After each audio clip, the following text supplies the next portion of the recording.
estigui ple de gom a gom, i a més us en felicito, i no em sorprèn, primer perquè estem a Vic i estem a Osona. I la gent de Vic i d'Osona no podien parar.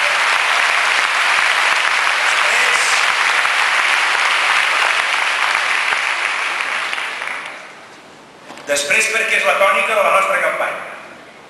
Ara ja portem, ja m'he descomptat, però portem molts dies de campanya, no ens en queden gaires, i a tot arreu que hem anat, absolutament a tot arreu, hem tingut recintes més o menys com aquest, plens de gom a gom, amb gent dreta. Un dels principals adversaris que tornem a tenir és l'excés de confiança.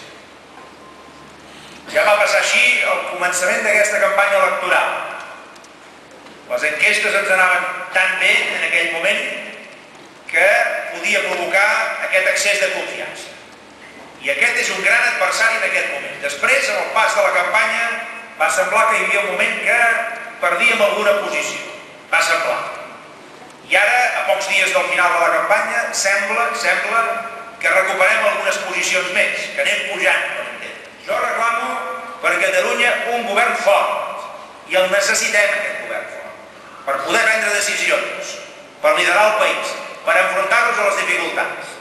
Però sé perfectament que un govern fort, sol, tampoc aixecarà el país.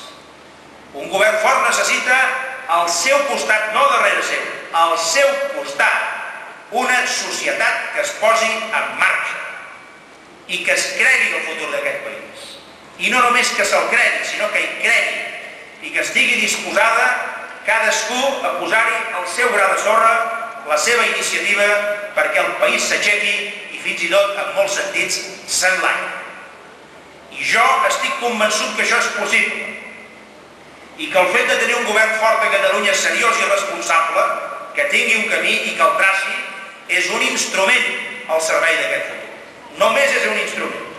Un instrument, si voleu, molt important, però un instrument. El que és decisiu, el que és bàsic, el que és essencial, el que és fonamental, és que aquest govern estigui acompanyat en aquest projecte de futur per una societat catalana que es posa en marxa i que ho fa amb il·lusió i amb convicció que se'n surt i que se'n sortirà bé. I això estic també convençut que el nostre país és plenament, diguem-ne, capaç de posar-se en marxa en tota aquesta línia que us estic. Les veïnes nostres han desaparegut i nosaltres no. I quin és aquest miracle? Perquè això és gairebé un miracle. On rau l'essència d'aquest miracle? Per què altres nacions han desaparegut i la nostra no?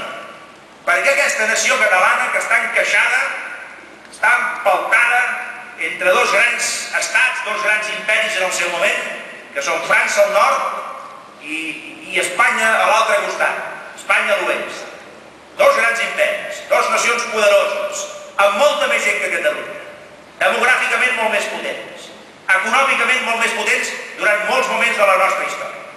Com pot ser que davant d'això, i a més de nacions aquestes que han tingut un sentit, diguem-ne, imperialista, i que sempre han vist Catalunya com una cosa relativament, diguem-ne, perifèrica i a vegades incòmoda, com pot ser que aquest poble tan petit, aquest país tan petit, Catalunya, que ara té 7 milions i mig d'habitants, però que fa no gaires anys enrere, no gaires dècades, en tenia 2 milions de més. Com pot ser que s'hagi produït el miracle que aquest país petit amb tan poca gent hagi pogut resistir els grans obstacles de la seva història? Doncs escolteu, no és un miracle. No és un miracle.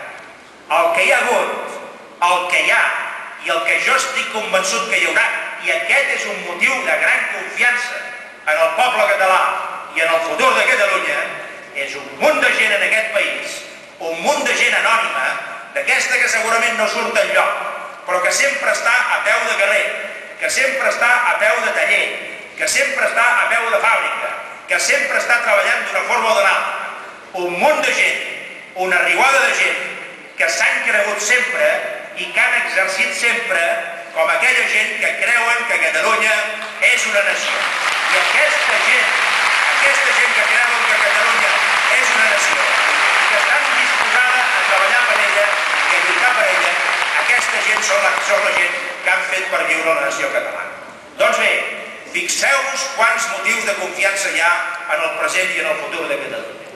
Amb les nostres debilitats, repeteixo, amb les nostres fragilitats, totes les que vulgueu, amb les nostres mancances, que també les tenim, amb les nostres ferides interiors, que també les tenim, però al costat d'això, totes aquestes virtuts, tots aquests valors, tota aquesta gent que s'ho creuen de veritat i que és el motiu principal pel qual fa goig fer un servei en majúscules en aquest país, per estar a l'alçada de les ambicions, dels anhels de tot aquest poble de Catalunya que ha lluitat durant tants anys i que avui està també en peu per seguir lluitant pel seu present i pel seu futur.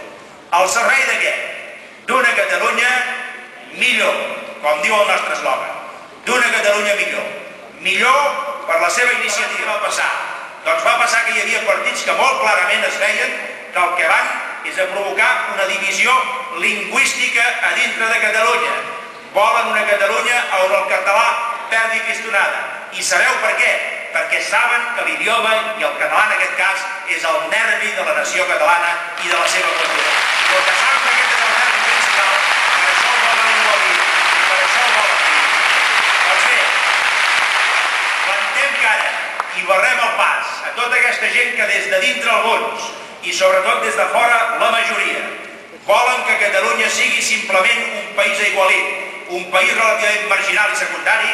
Plantem-nos cara el dia 28 de novembre, animem a tothom a anar a votar, provoquem l'onada del canvi, provoquem-la al servei d'un projecte de país en majúscules i posem aquest projecte al servei dels 7,5 milions de catalanes i de catalans. Per una Catalunya millor, visca Catalunya, endavant!